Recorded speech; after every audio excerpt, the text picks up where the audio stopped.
ये वही बैठेंगे वो सिंहासन पर। कोई सिंहासन नहीं है,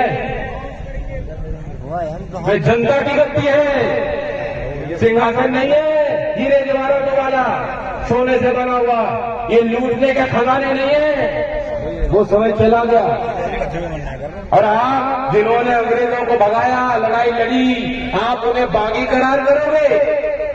ये देश के किसान बागी हैं, अंग्रेजों ने भी बागी करार कर दिया था।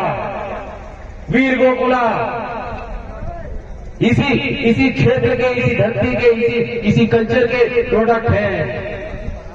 यह आपका इतिहास है, हमें गर्व करना चाहिए और उनके साथ गर्व करना